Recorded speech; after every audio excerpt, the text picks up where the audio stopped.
I remember it like it was yesterday. Sitting on the grid and you look right, you look left, and you go, I'm gonna rip your head off and shit in your net.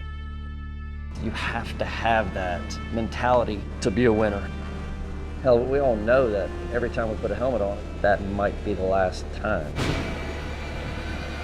But it's a will and a drive that you cannot suppress. The fascinating thing is how a human brain and body can operate at such high speed. Speed creates chemicals in your body. The chemicals become addictive. Oh, and someone's gone down! I didn't think I was going to survive it. And I wake up in the ambulance. But you have to put it in that place to where it doesn't distract you. Because if it does, it's a danger to you, danger to everybody else. It's thrilling and exciting, and it's what they've become so accustomed to, that life without danger is just no life at all.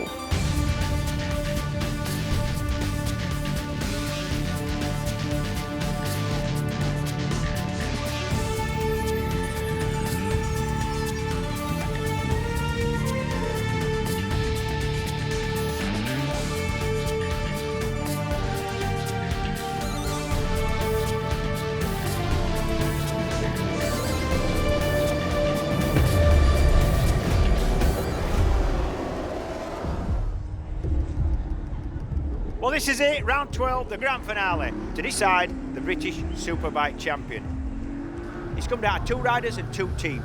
In the green corner, Leon Haslam. In the red corner, Shane Byrne. And there can only be one winner.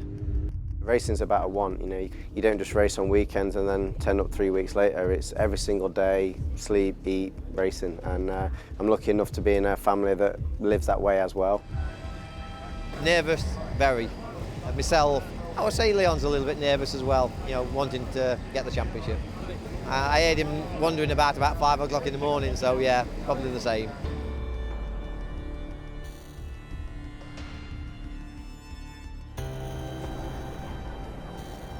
We know certain things happen physiologically on the start line.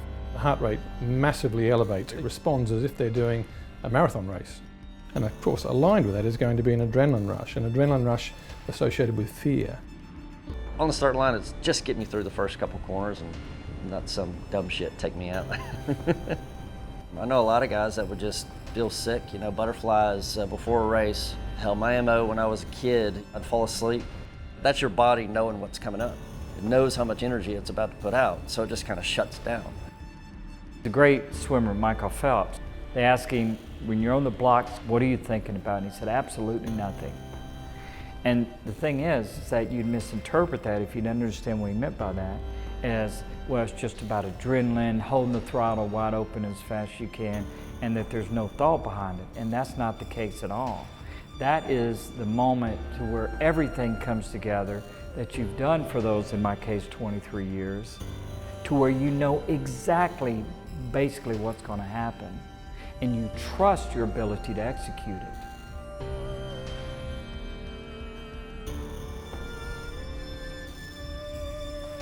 There's a narrowing that happens, so nothing else matters, and it's like turning off the sound around you, so all you're hearing is the purr of the motorbike, the sound of the start, and then the takeoff from that, and that's what's got to be focused on. The performer that can cope with that is the one that's going to win.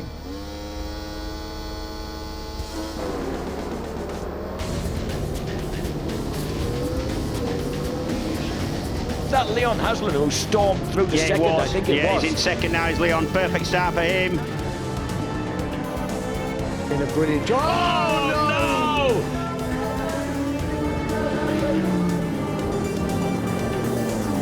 no! We want Shaky Byrne look underneath Leon Haslam. Shaky knows that he has to win this race. Haslam's dropping backwards here. Haslam doesn't seem to be too confident entering the turns. He doesn't. Hideous place to be now for Leon, because obviously he hasn't got the pace. Whatever the bike's doing for him, he's not doing enough or not doing it in the right place. But he can't fall off. He's got to finish. He's got to bring it home as high as he can. You know what? It's really hard to watch. It's like watching a boxer with an injury or something. It's just at the moment you can see Leon's not comfortable. I spoke to him on the grid and he said that they've changed their setting a little bit. It was a bit of a gamble, and to me it looks like they've gone the wrong way. you know, it was a hell of a time to gamble if that is the case, and he just doesn't look comfortable. He just doesn't look tight. He's missing his apexes. He's running wide. You just can see him. He can't quite do it. And this is, I'm finding it difficult to watch. Really am.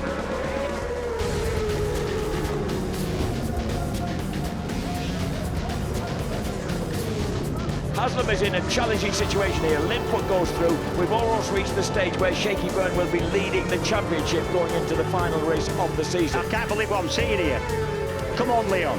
He is going to manage to rescue 10th place at 6 points from a less than happy second race. And there's the expression on Ron Haslam's face, I think, of relief. 2 points separate Leon Haslam from Shane Byrne.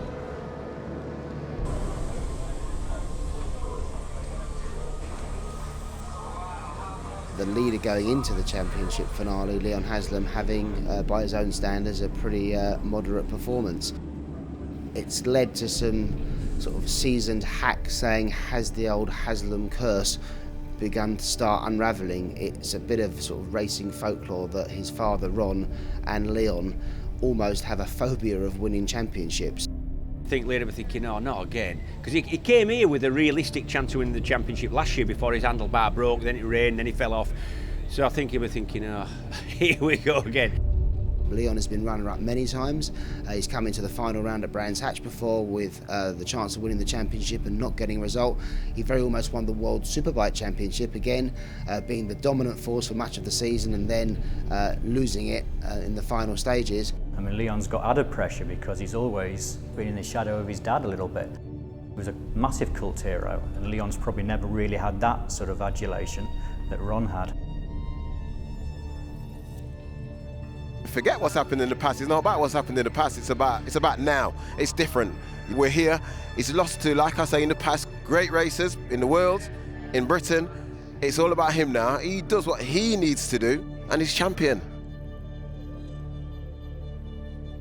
It's very simple for the final. It's between two men now, head to head, Haslam v Byrne. I think we're on for another thriller. Yeah, all to play for. Not the weekend we wanted, but you know, it's all down to this race. So need to get a good start from back here, and we'll give it all we've got.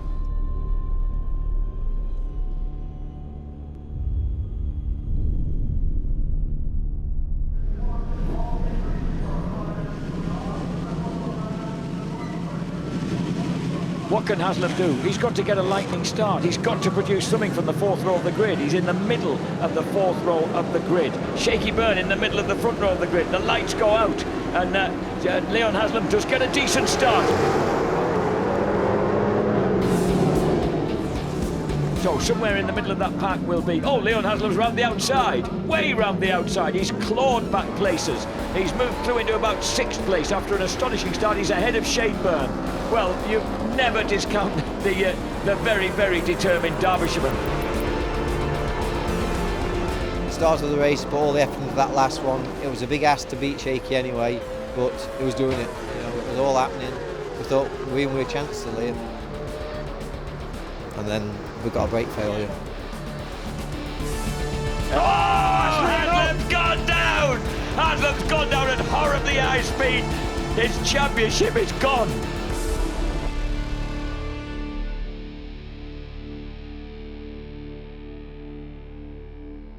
And we don't know the condition of Leon as yet.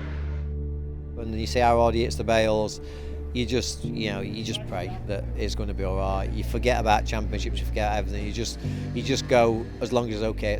That's enough.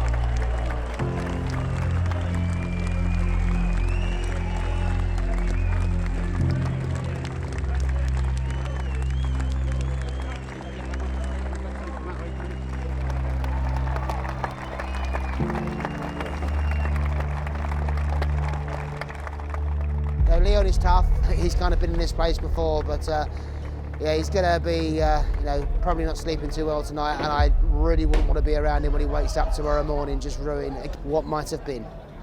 We have to ask ourselves, what do the Haslams have to do to win a championship? I have spent a lot of time in my life thinking about what makes a winner, and I've come to the conclusion the winner is simply the person who wants it more than everyone else. There's a reason that they want it more. I have never met a winner who wasn't that fussed if they won or not. They wanted it, they really wanted it bad. Because in motorsport it's just all too hard. If you don't want this thing more than anything, you won't be able to get through all the stresses and strains that motorsport brings, the pain and the joy and everything.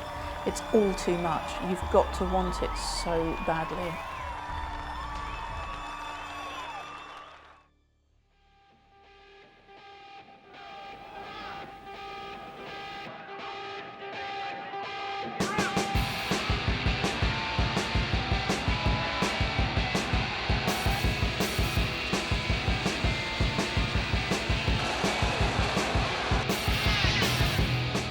It was just something good to do on the weekends.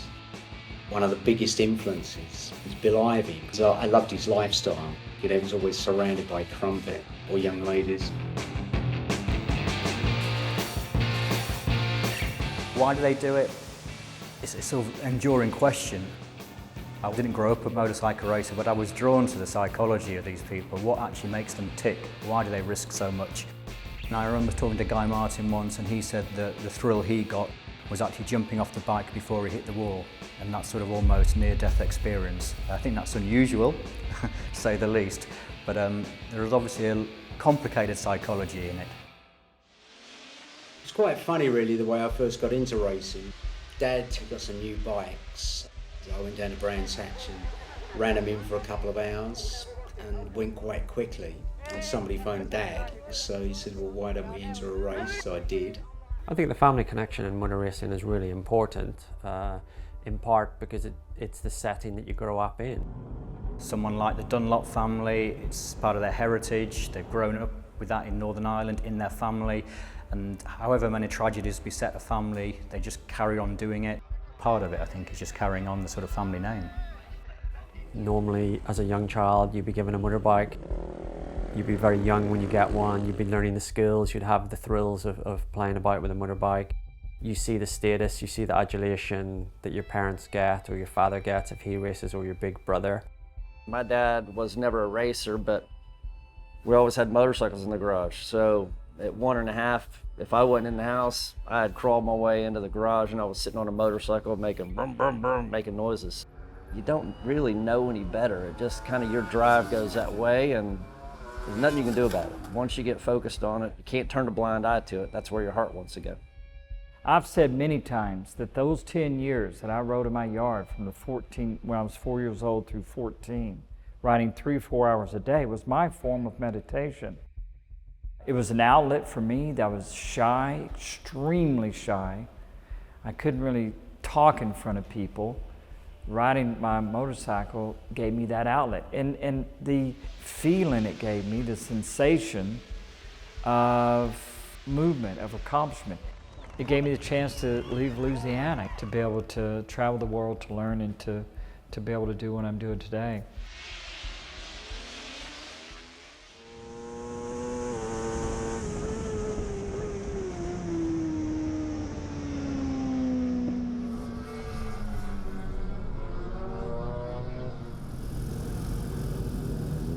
I think a lot of the parents in motorsport have experienced such an exciting time that there's nothing more exciting than to share that with your kids and the next generation. But I suspect, if people were genuinely honest, there is a lot of them that wants their children to get as successful as they were, or possibly even more. You know, there's always something left to achieve, or usually in motorsport that you don't quite get there, but just maybe I could get there through my child. There's a lot of evidence around this across all sports that parents who love a sport may not have been fantastically successful at it themselves. When their children take it on, they do live through their child the experience of what they may not have been able to achieve. There's a phenomenon called the ugly parent, and the ugly parent refers to that person on the sidelines of a sport, pushing their child to the limit, getting angry with the equipment, the referees, the support team, anybody around, pushing their child to sometimes an unhealthy limit. So they wanted to live it through their children. You can see that in the way they push it, almost the anger that they project on the kids from their own disappointments. And that, again, is that lack of understanding their own motivation. I could think of a couple of very high-profile people whose dads have just caused a lot of trouble in the paddocks, and people have wanted to push them aside, but they can't because the riders are so high-profile, world champions even, that they can't actually say your dad's a pain in the neck. So yeah, I think there is a lot of that. But then on the flip side of that, there are dads who have been pretty keen, I think, to steer their kids away from it, but they've got the bug and so they can't get them out of it. And Ron Haslam is probably one of those, with Leon.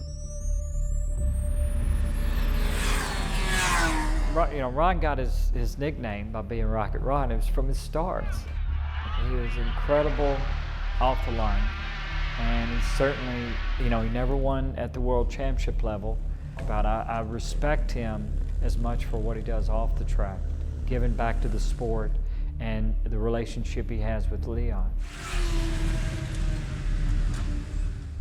The critical thing that you can see in the relationship that Leon and Ron have is that respect and trust. With my dad, there was nothing that he did on the bike that I didn't believe that it was exactly for the right reasons and the changes he made. And it was a lot simpler. Dad didn't help me in the riding aspect as Leon and Ron does, but still, it was a trust that we have. You see in a lot of father and son relationships, it's not like that at all. I think, yeah, it's obvious he trusted me a lot. Yes, I'm his dad, which is always a major problem to teams and everything else, but I think I'm more of a confidence for him as far as, he knows what to do with it, and he just wants to chuck it past somebody, so it's more of a cushion to chuck onto now. My dad was one of my best friends, just support.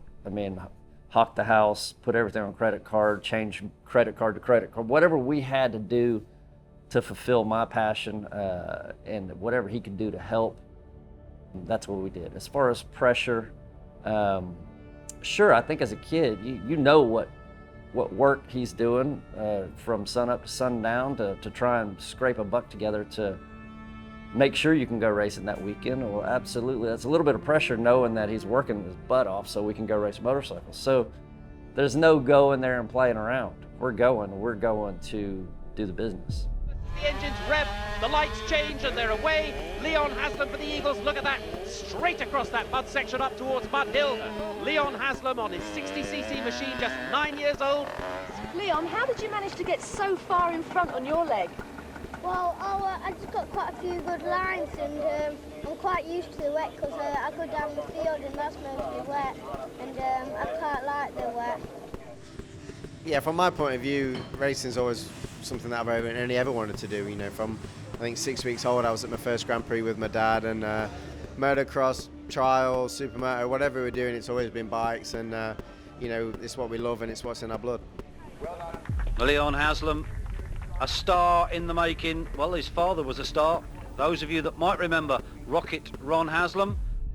Leon had seen it, he wanted it. But Ron, he didn't really want Leon to go down that route because he knew how bad it was. He'd lost a brother to that sport. Leon schoolboy motocross, it was a real downer. Twice on the trot he broke his leg. Both brakes was really bad, and I'd really looked at him in bed, second time, no championship, hurting really bad and all that. I really tried to put him off of actually racing anymore. Young school lad, wants to do it, yes, but too much pain for me. And I think what I said to him was really harsh. I made out that I couldn't afford to do it. Obviously I'll back him in any other way, every sport he wants to and all that. So really tried to put him off really heavy that night, and come home, swap positions with Anne. Anne says, I've got to ask you something. She says, Leon's been talking to me, and he says that he won't crash as much, we won't do as much practice if you'll just give me another chance to run motocross. Well, that just told me that he wasn't doing it for me. From then on, I never doubted him. Even up to now, the ages at now, is still every day, everything wakes around him doing better on the bike. And I just try to put 100% behind him to help him to get where he wanted.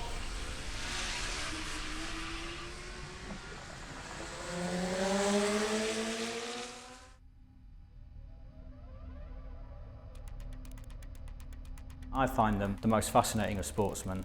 I think there is that perception it's a bit of a grease monkey's sport, but you know, you've only got to talk to some of these guys, and they may not be educated in terms of they've got degrees in neuroscience or something, but they're street smart.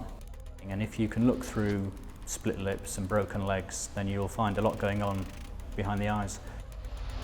You know, we can all play football to a degree or try and play other sports, but we can't race motorbikes, and certainly not like they race them. You know, a lot of them that do have almost that sort of instinctive sixth sense, which is fascinating to be around.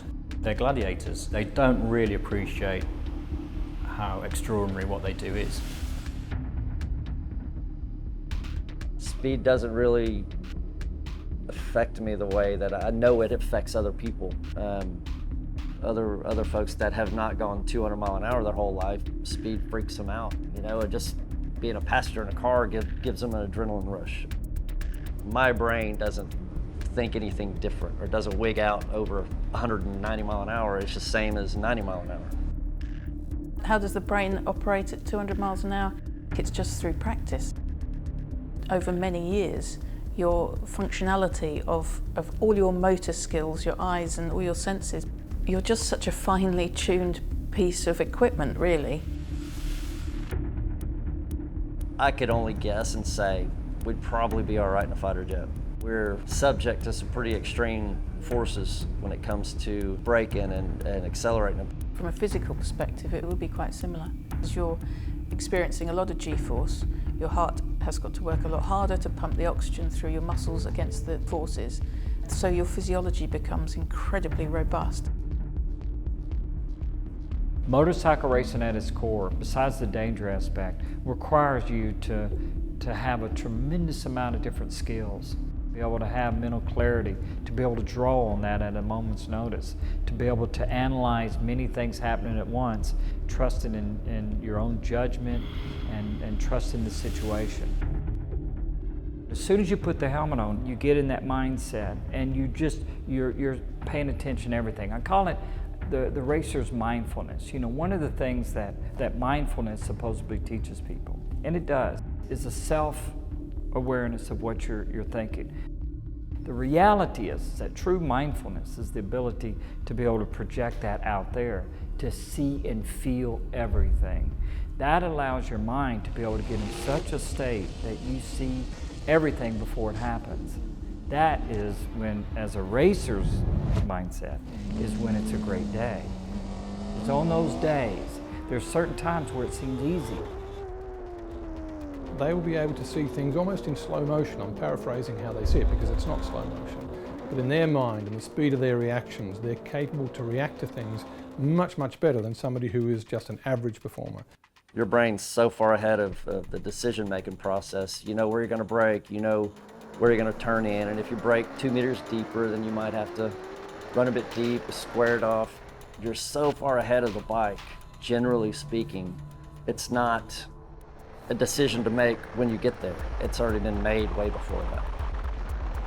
They're always making these calculations and then they're recalculating them as they go around. The brain, it is a computer, morphs into that when they start. They can just roll out lap after lap after lap at exactly the same speed. I mean, they're just relentless. So they want to be able to push themselves to the limit, push their machinery to the limit, and bring those two things together in a symbiotic way. They want to get out there and demonstrate that this is something that they can tame, this is something they can control, this is something they want to be part of. Speed is an addictive part of that. It's in our DNA. I mean, simply, it's in our DNA. You draw a line in the sand and you got running shoes on, barefoot, it doesn't matter, and you draw another line in the sand and say, mark, set, go. It's just simple. One guy wants to beat the next guy. If you have 4 guys there, one guy wants to beat all 3 of them. So as far as racing or being the best or proving or the macho, Look at how jungle works. You know, the biggest, meanest, strongest one is the guy that gets all the chicks. So it's the same DNA theory that we just want to beat everybody and prove that we're better.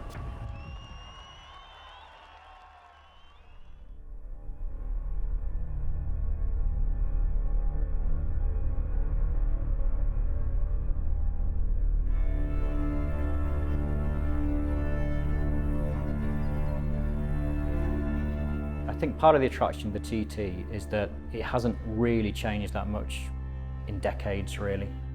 There's a mythology about the island. It is a fascinating place, and for those 2 weeks, it's history sort of repeating itself. It's legitimate, but it's almost like an underground sport. There are sort of people who criticise it for getting too corporate, and that just basically means there's a bit of a hospitality tank gone up in one of the paddocks. It's that gritty glamour that I think is fascinating. You know, there's nothing like this anywhere in the world. In an age of health and safety, this is just so refreshing.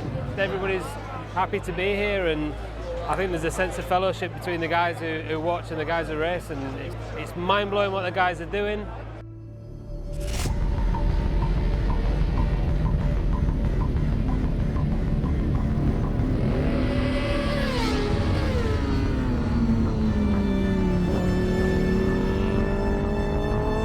I was racing over the whole world, my whole life, 25 years.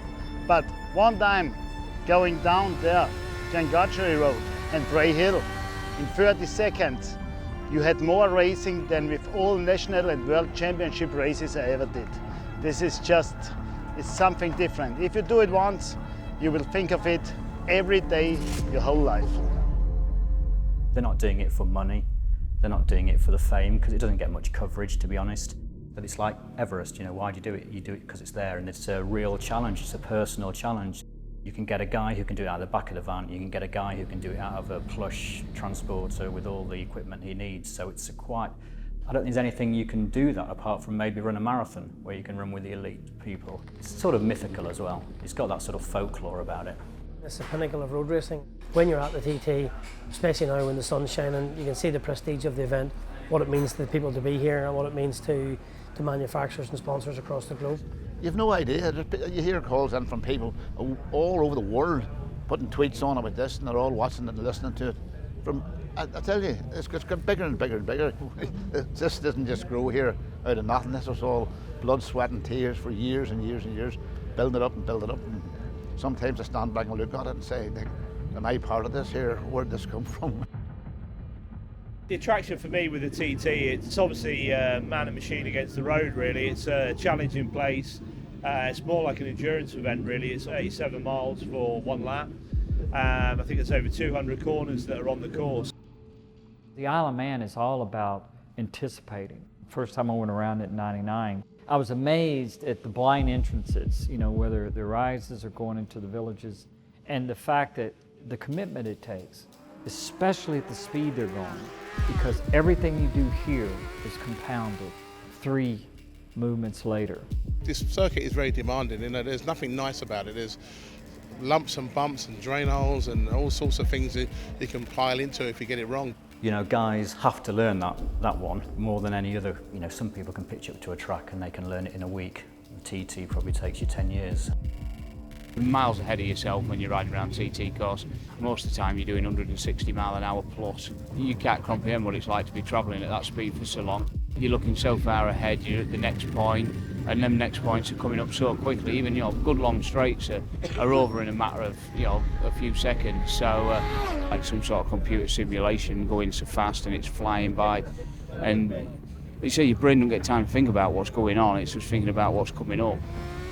The brain would be overwhelmed for other people at that speed in that situation because the risks would be massive. They don't really see that. You always ride to the next point, this point. I have to get this one right. I have to be careful here, big bump here, lean over here, stay on the inside of the white line.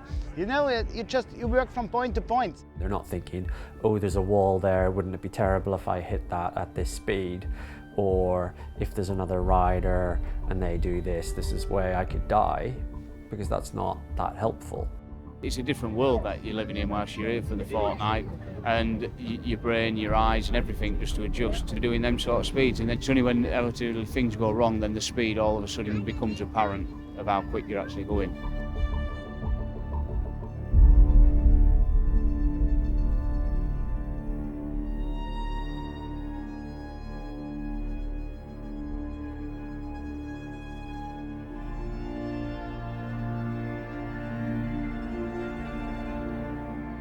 Honestly, my abiding memory was probably fear.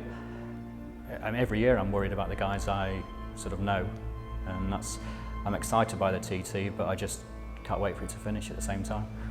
I mean, when I first went to the TT, I sat in the little brick press room, and you don't get a live feed because it's too dangerous, so you just see who's gone through a checkpoint. If somebody's red flagged, there's a hush that goes around that press room where people know something bad has happened. Eventually you might get a statement put out.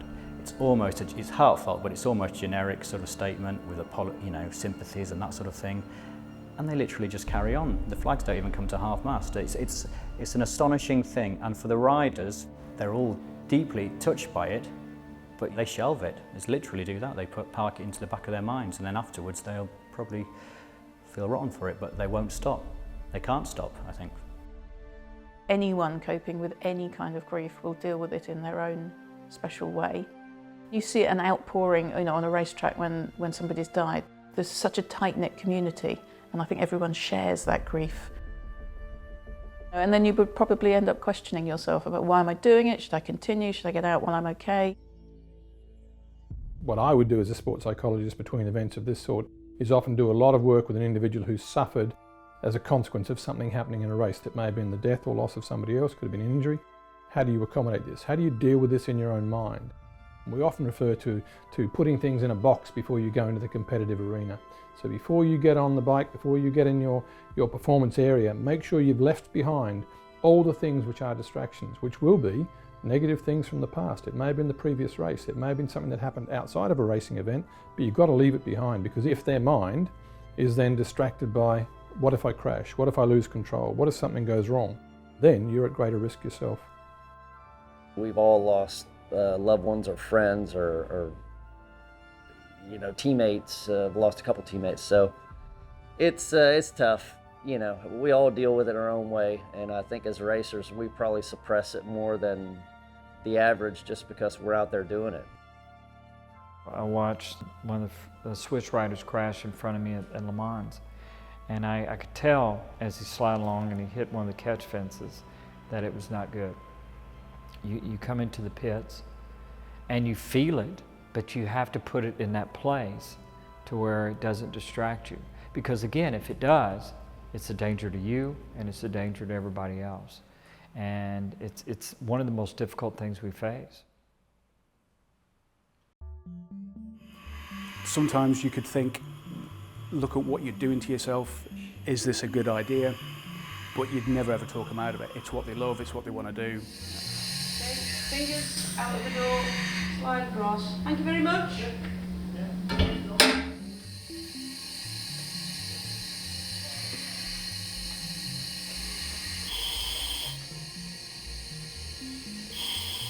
But we found out quite a long time ago that if you feed people pure oxygen under high pressure, it can really help and promote a healing process with a wide variety of different injuries and illnesses.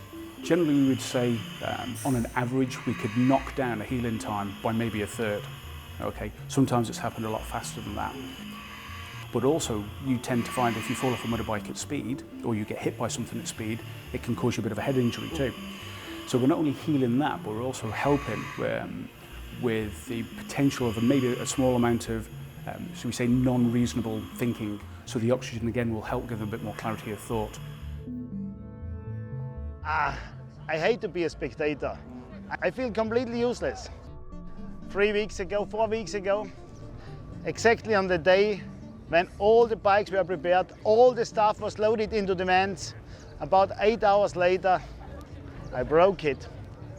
I could shoot myself. It was a really terrible feeling. At this moment, I was completely down. I can't thank these people enough. After 1 week, I can tell you, I couldn't really move the fingers when I came here, and now after 1 week, it's really good. I'm getting strong again. The pain is gone. And I got some physio treatment here in the paddock and down at the hyperbaric chamber. I can't thank these people enough for doing what they are doing. And it's just a very warm welcome here. And it's not about money. They just help you. They want to get you fit because they are also into racing. And that makes it so special. You'd never ever talk them out of it. You will have friends who you see and then sometimes they don't come back, but you would never say, don't do it, you know. So we're here to try and help them get healed up. Again, like I say, get the thinking straight and make sure when they do go back on the road, they're as healed and as fixed as possible to make their next riding event as safe as it possibly can be.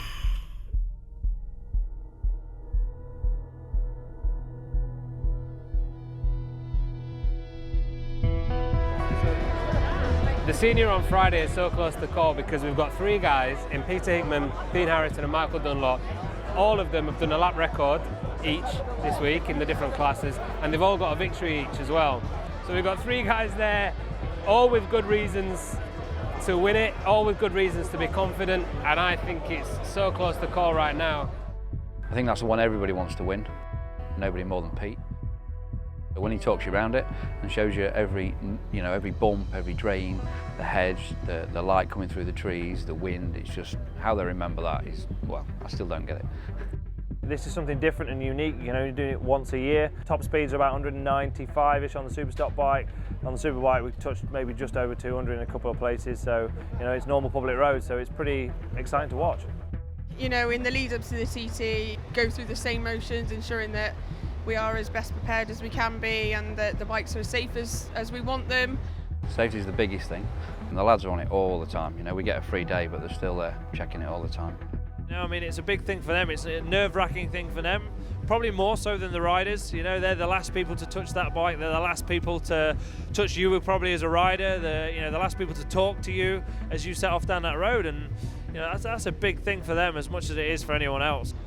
There is a lot of apprehension, a lot of worry, a different sort of feeling. It's something that you probably can't really describe very well, but there's a lot of radio coverage, so generally you know what's going on, and if there is an incident that occurs, you generally get to learn pretty quickly if your rider is involved or not, and that gives me reassurance. And you know, we trust Pete, he trusts us, and that's what we base it on, really.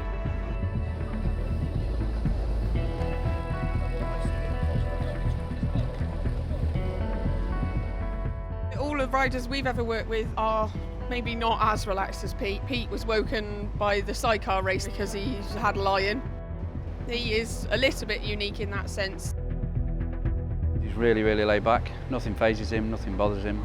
Even on the start line, he's laughing and joking, where you see a lot of other people get the race face on. He's not like that. And yeah, so we're a few minutes before the start of the senior race, and I'm pretty relaxed. You know, everything's going good. The bike felt really good on the Wednesday night after the 1 lap practice. We just have to wait and see what happens, really. You know, just get my head into gear as fast as I can and see where we end up. The other lads are definitely going to be pushing, and for me, if we're in with a chance, he needs to be pushing on lap 1, which is what he doesn't normally do. Michael Dunlop at the TT, and he described it to me as that you find the pencil line and then you just go slightly over it, which is a horrible bargain to sort of have to make with your own bravery, but how far do you go over that line? And he will go a little bit further than everybody else, which is why he's so successful. It's a choice on whether you want to do it or not, and how hard you're willing to push if you want to push. You know, if everything's feeling right and feeling good, then I have no problem. If I'm not comfortable or I'm not happy with something, then I won't, and that's as simple as that. And I'll be saying it to him on the line. If it feels right, have a go. If it doesn't feel right, there's next year.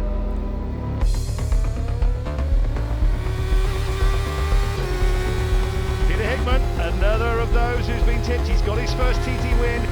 Can he grab win number 2?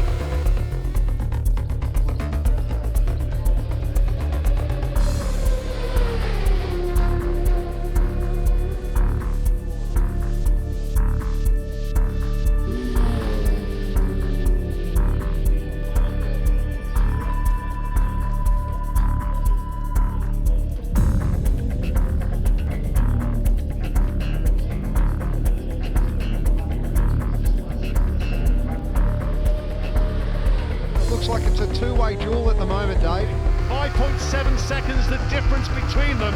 Oh, Hickman charging.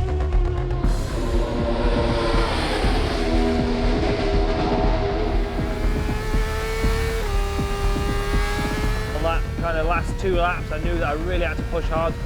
Even though I've been fast over the mountain, I knew I still had a little bit more in me, and I just gave it everything I could, everything I dared to do, and just that little margin that sometimes we have, I just kind of pushed it a bit closer. The here comes Peter Hickman across the line. He wins the Senior TT at 135.4 miles an hour. We've witnessed history.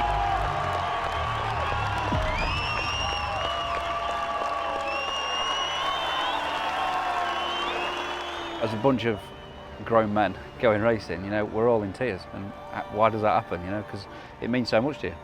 Definitely mine, and I would say 90% of the lads anyway, at least, our greatest achievement.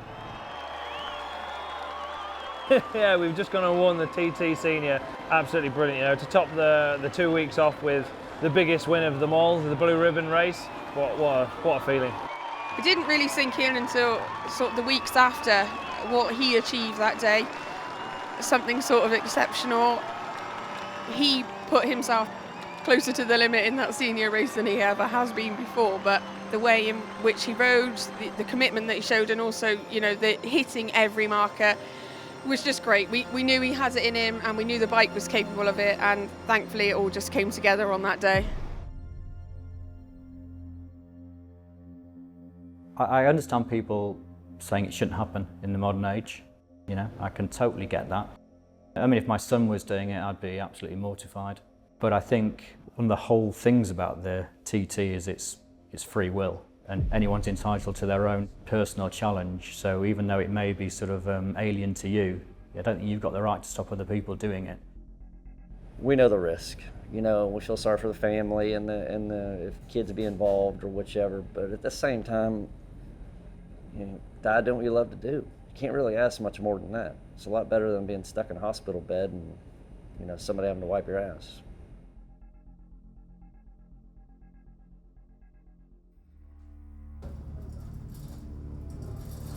Well, I've had a very sleepless winter, just worrying about what happened last year, and we've done a lot of work over the winter. We've not stopped since October, and we're going to try and put things right for this year. I believe we've got the rider to do it, we've got the machinery to do it, and the staff to do it. So yeah, it should all work out. But you know what the showdown's like. We went there with a 32-point lead, and disappointingly we lost the championship. So yeah, we've got to really put that right. We gave it to them last year. We're not going to do that this year for sure.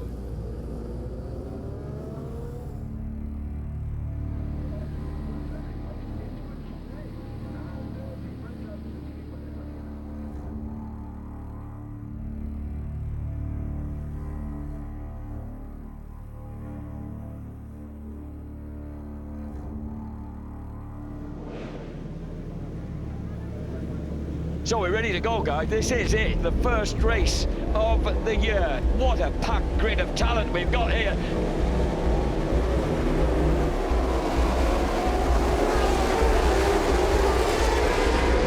Wow, Haslam's coming under a bit of pressure here, isn't he? Yeah. That Linfoot makes a move on Haslam. Things aren't just quite as they might have been during qualifying for Leon right now. He's getting squeezed out of it, and Shakey's taking a look now at his championship rival from last year. I wonder if Leon's got a problem, because Leon, in a situation like this, is a rider you would put money on pushing and pushing and pushing. He's just not able to hold his line the same. Can't hold his line, he's running wide everywhere. The harder he tries, the further wide he runs. Haslam hangs on to 9th place, just in front of Laverty and Dixon.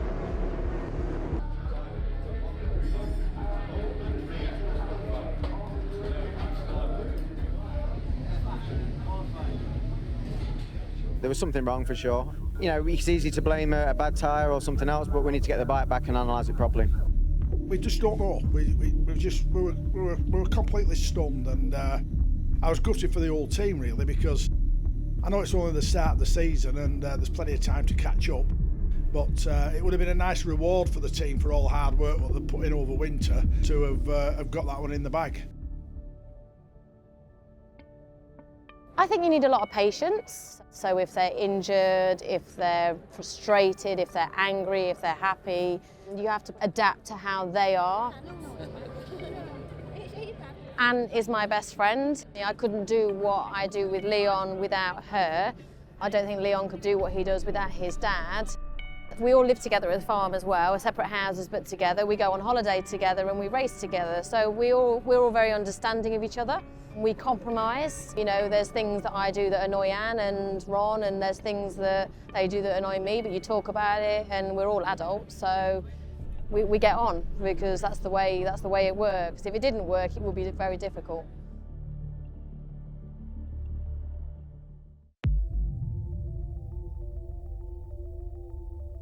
A lot of research has been done on risk-taking and thrill-seeking, and typically it's part of a person's personality.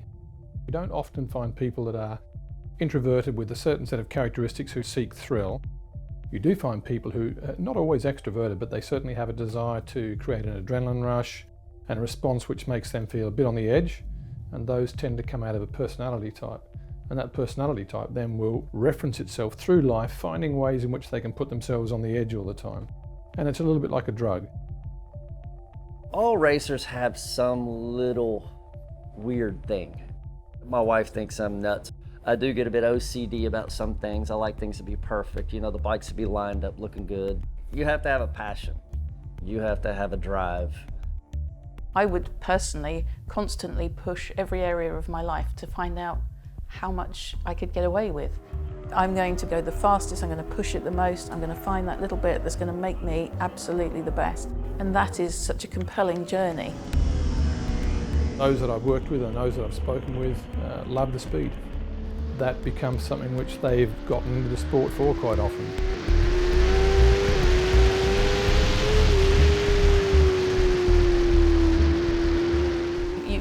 You've reframed danger into thrill.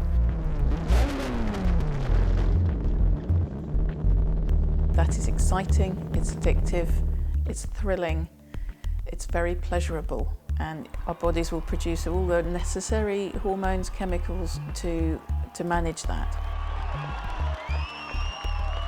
The thrill of the race weekend, it's a high to get the adulation from people, to feel the adrenaline, to have that buzz, an endorphin hit, the happy hormones. You want it again and you want it again. It's more of a psychological addiction. There's other people that ride motorcycles for the thrill and the adrenaline, to want to beat others, to need to beat others. For myself, I'm not a real risk taker, never have been. And I'm not even that competitive. But what I'm driven by is purpose. And I'll go to the ends of the earth if I believe that that's my purpose.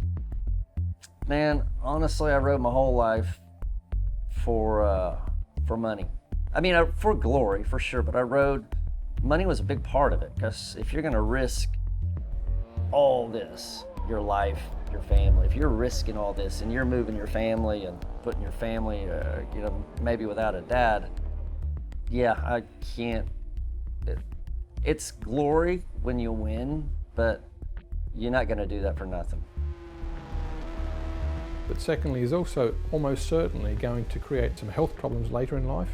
The stresses and strains we put our body under for elite sport mean that strain on muscles, strain on joints, as well as broken limbs and so on, in a later point in life, are going to be actually more of a concern for you.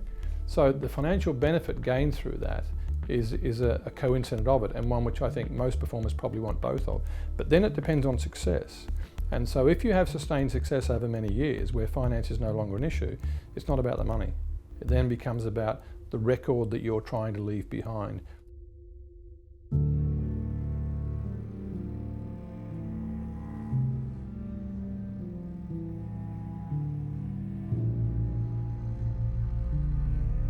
My crash that I had that basically was it. I didn't think I was going to survive. There's no way at this speed. And I wake up in the ambulance. We have to put that aside, whether it's our own emotion, our own hesitancy, and certainly our own fears. Everything is done by what you see, sense, and feel, and belief. Faith, absolute faith in your ability to be able to make the right choice and the right thing about judgment. All great riders who hear this, and all riders who are good at what they do, understand exactly what I mean by that. As they come skating back onto the start and finish straight. And the rain, if anything, seems to be getting slightly heavier. It does, yeah, it's definitely coming in. Leon Haslam, who's just decided to get going a little bit. He can handle this stuff, can't he? Oh, and someone's gone down. Cooper! Oh! Absolutely ages you so much. You know, you can't tell. You know, my parents used to tell me, like, you know, you can't understand how much stress you're going through, but I can now. You know, it's like, I don't know, you're just holding your breath all the time. Jake Dixon tries to squeeze back underneath that, and he's overdone it and gone down. You just can't understand it at that time because you think, well, I'm on the bike, it's me that's going through it, but it's not. If you see a red flag come out, you're just thinking straight away, I hope he's coming back into the pits. That stress is horrendous. And then you want him to do well at the same time. So it's a vicious circle. You want him to do well, you want him to be safe. So Irwin now, bullets onto the start and finish straight for the penultimate time. I think he might be. Oh, yeah, yes. He knows what Irwin's going to do now, so is he going to cover that line? Irwin's going to look at him. Oh, but Irwin goes a bit too early and then has to lift the Ducati back up, so he's going to have to find something on the running to the line. He loses a bit mid-corner. Leon Haslam falls across in front of him, and Leon Haslam surely has got the gap that he needs. Leon Haslam finally takes victory in the 2018 Bennett's British Superbike Championship from Glenn Irwin, and an exultant Jack Valentine surges out into pit lane to greet his crew. I'd say it's not his favourite circuit, but after seeing that, you know, there's no wrong with that.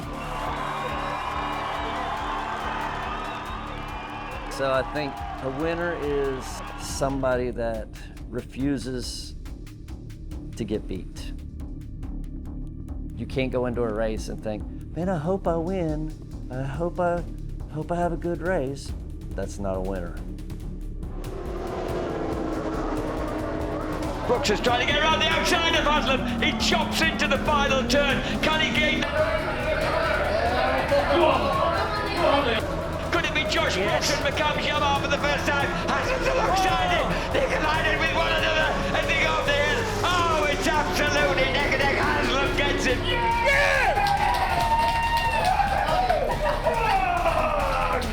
Go on, you fucking grenade!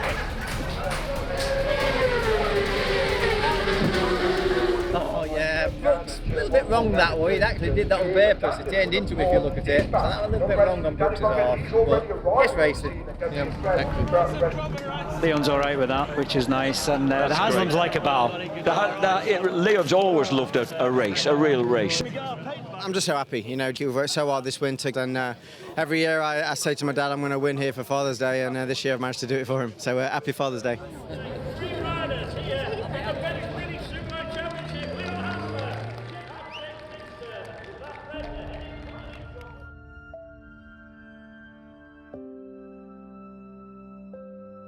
Unfortunately, went sort of head first into the tyre wall, and that's what done the damage. But you know, it's a bit of an occupational hazard. It's one of them things, and hopefully next week we've got a scan and see how things are going. You know, hopefully it'll be good news, and you know, very soon we can get this thing off and sort of get back to a bit of normality.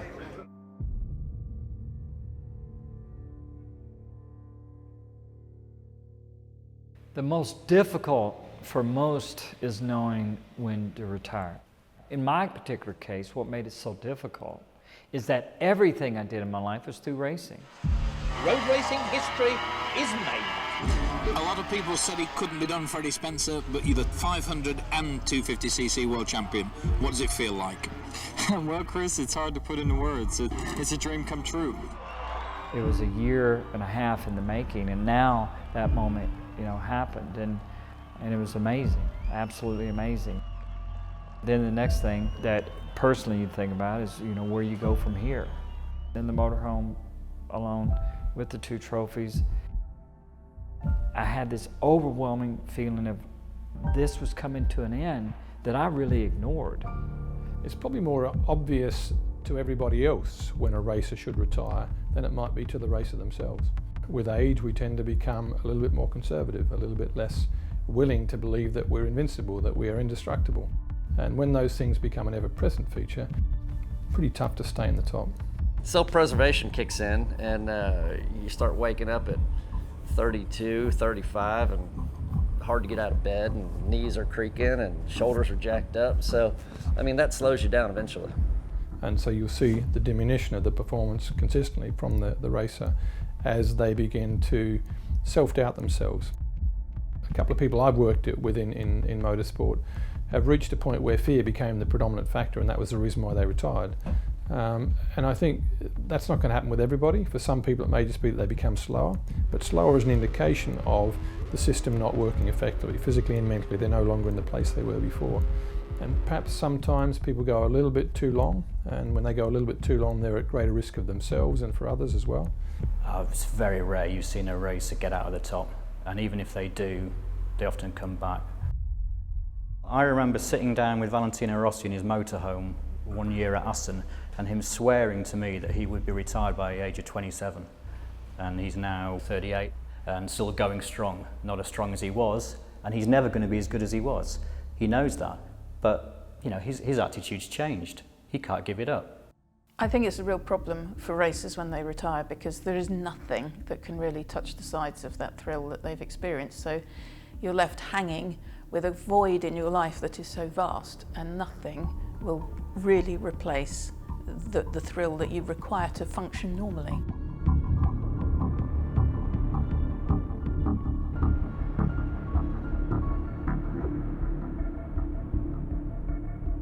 I don't think you can just wake up at 7:30 and go sit in a cubicle and type and print papers all day. It's just that you drive yourself mad. And I'm not saying anything bad about those jobs. I'm just saying if you are once programmed to be a motorcycle rider, that's going to be hard to do. You have to have some kind of outlet, something to focus on. Some people still need that little bit of rush. Some people still need that competition.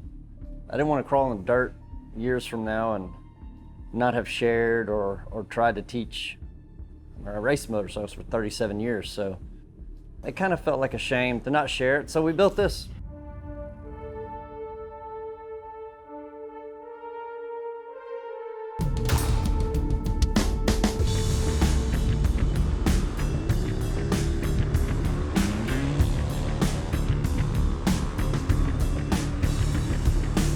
What is a boot camp?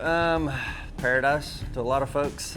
It's like Disneyland for motorcycles and guns, and if that's kind of your gig and drinking a few beers at night with the clan, it's a good time. Bought the land in I think '03. Come out and ride, just me and my friends. One of my best friends, he's like, man, I think other people would enjoy this. So that's kind of when the plan started. It's riding and drills and then lunch, and after lunch we shoot guns, pistols and shotguns, and then more riding into the night. It's just about repetition, getting you to get your eyes up and feel. You know, we have slick tires on the back, so the bike's constantly moving around on this clay, and just getting some feel, you know, understanding what two wheels is capable of doing and how to get yourself in situations and out of situations. It's up to y'all. Y'all want to ride. You want to go have a beer and relax.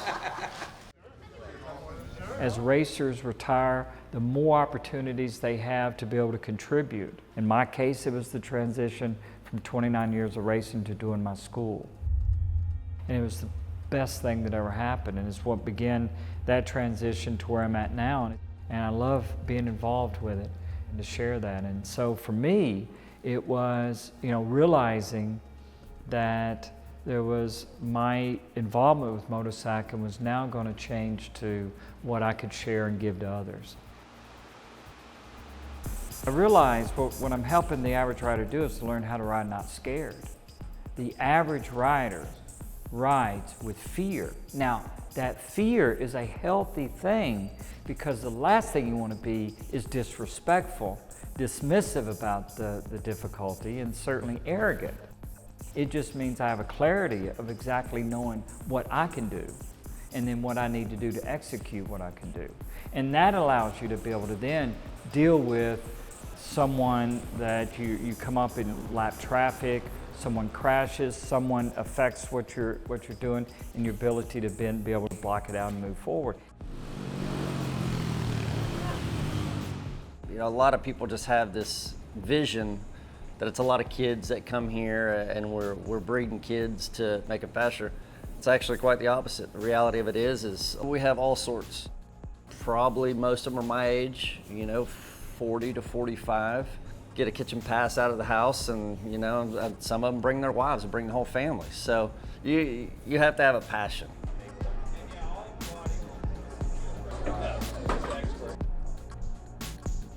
Motorcycling is such a small niche of people that are really hardcore about it.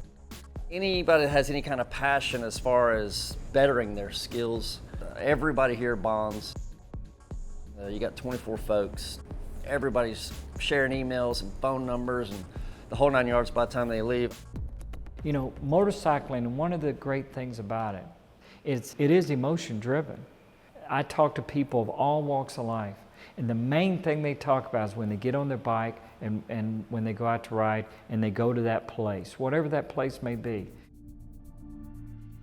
Inside that helmet, you get out there and the cares go away and everything, and it's passion driven. And I love that. I don't believe racing ever leaves you. I stopped racing 15 years ago and I still race every night in my sleep. It becomes such a massive part of your life that you just couldn't erase it. It gets into you so deeply, into your bones and your DNA, that it is part of you. You can push it to the side, you can block it off, and you can pretend it's not there and you can avoid it. I don't think it ever leaves you. To just let it go, that's very difficult. And that's where if somebody does just walk away and leave the absence of thrill in their life, they will normally suffer some challenges in being able to live a normal life. They've had this high octane environment in their mind and in their body. You can't just shut it off. If you shut it off, you're essentially killing yourself. So how are they going to get the elevation, the excitement, the endorphin rushes they were getting before when they're not going to be on the bike at the speeds they were? I think you can leave it, to be honest. I think you know, and I don't know if I'm there quite yet or will get there. When I was still racing, we come out here, I wanted to win. But now, I don't care. It doesn't really bother me. Got a farm, love my cows, you know, my dogs, you know, building ponds and sitting on bulldozers, and you have to eventually kind of click off that competition, that aggression, and relax and hang out with the family.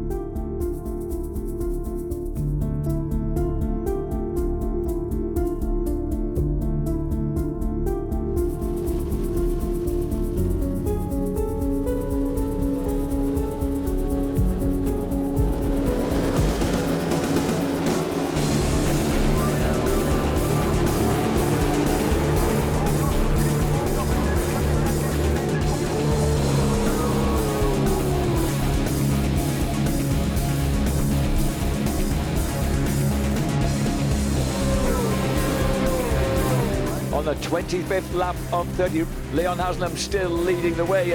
Look here, Jake is having a look himself. Just a quick glance at, and Haslam runs wide. Haslam does right, his worst first mistake of the race. Oh, and he almost clips Danny Buchan. Jake Dixon takes victory here at Knockhill. What a ride.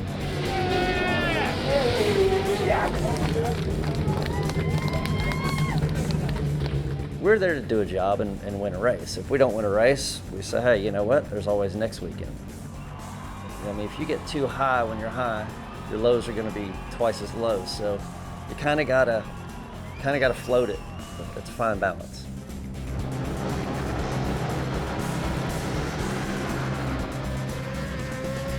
Here comes the perfect run for Leon Haslam. He's getting squeezed by Jake Dixon. Dixon leaves it as late on the brakes as he can. Haslam gets underneath him gets run way out wide. O'Halloran's there. O'Halloran gets motored past and put off the track by Brooks as they come storming out of the pile turn. Haslam takes his first win here at Thruxton by about 1/10 of a second from Dixon. And calm down a bit now. You know, I don't know about stress on his side, but my side's, you know, too much.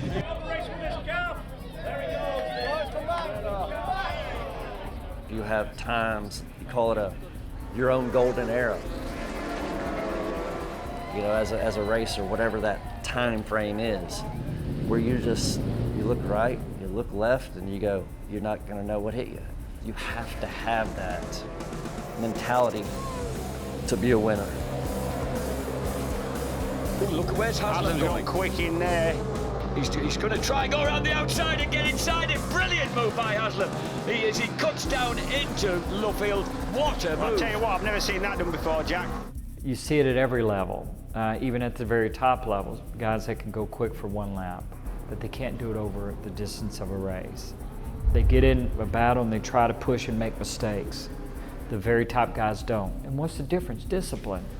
Discipline and patience.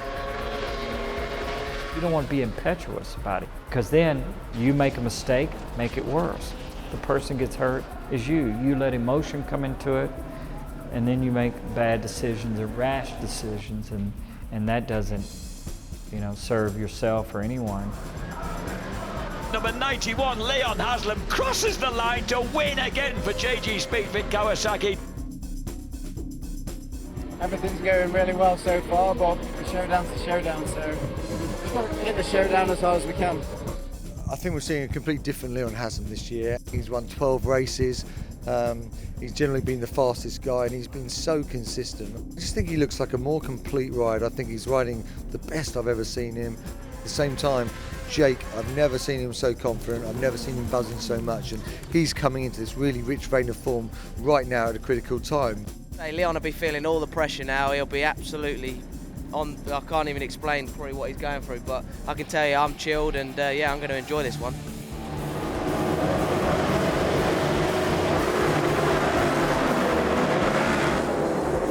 Oh, and someone's gone down. Oh, dear me, yeah. Good Lord. He got really good run through there. He's going to be close enough to have a little bit of a look down into this timber chicane, you know. Leon Haslam is nothing but massively determined. Look at that. You can see that he wants this. Haslam gets into the Gert Timber chicane. Dixon tries to line him up and cut across the curb. And as they hit the finish line, it is Leon Haslam by 0.086 of a second. Oh, that's just made everything absolutely fantastic. You know, a double here, yeah, looking really good for Brands now for us.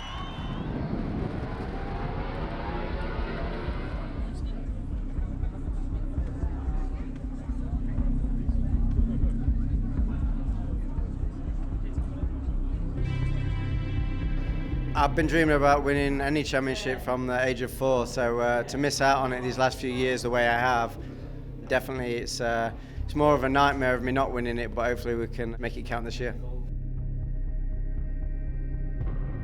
I'm super nervous still. I mean, we sat here last year with about a 30-odd point lead and we didn't get it, so looking more confident, but still didn't take the nerves away. Nerves are just as bad. With the showdown phase comes just an added dose of pressure. With pressure comes that odd occasion where people trip up, and Leon will know that it's like a ticking time bomb. He's been in a dominant position before and it's worked against him. Can the monkey finally be taken off his back?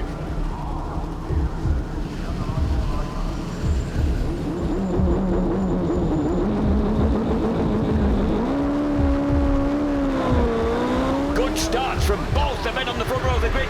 Irwin tries to get underneath and does get underneath. Haslam goes for the outside line and cautiously round the outside down Paddock Hill Bend.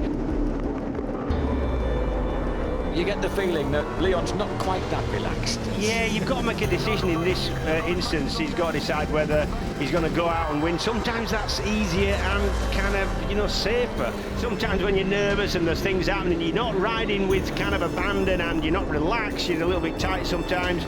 It can be difficult. He's got to not get involved in any trouble. Oh, someone's down. Yeah, that's Ryan. No, it's Cooper. That's Cooper. The collective holding of breaths and 3 barrel chests there on the pit lane in the JG Speedfit camp. So he's in 6th place. He's in a really strong position. He's got that little. He's in a little bubble of his own there, James. So Leon Haslam rocketing round this final lap. This is going to nail a championship.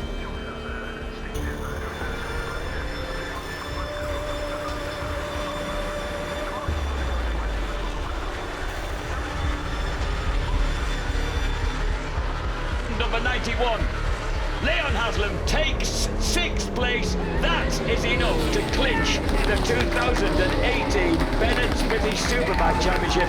Pete Exton's understandably in tears.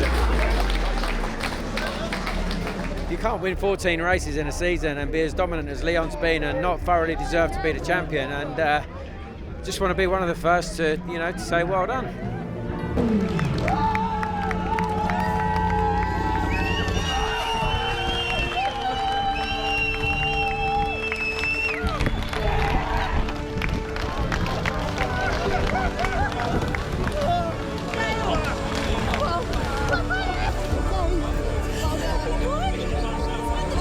Leon, congratulations, you are the 2018 Bennett's British Superbike champion. How does that feel?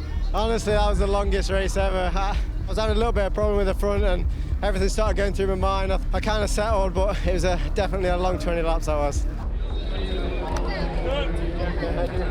Finally! It's been a long time. Been a long time coming, but he's got the job done today. Couldn't ask for more, could we? Longest race I've ever done that. Yeah, longest race ever. From last year, having a big lead and missing it, and to this year, yeah, winning it. No words, fantastic for him. Really proud. Really proud.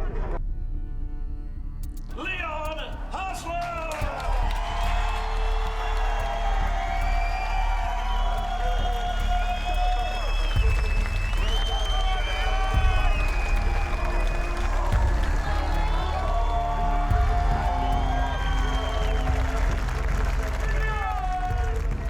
One of the things that inspires people to want to ride a motorcycle is the need to prove to ourselves, to strive, to push ourselves. And I think that is built into our DNA. It has to be in this story of life because it is what allows us to evolve.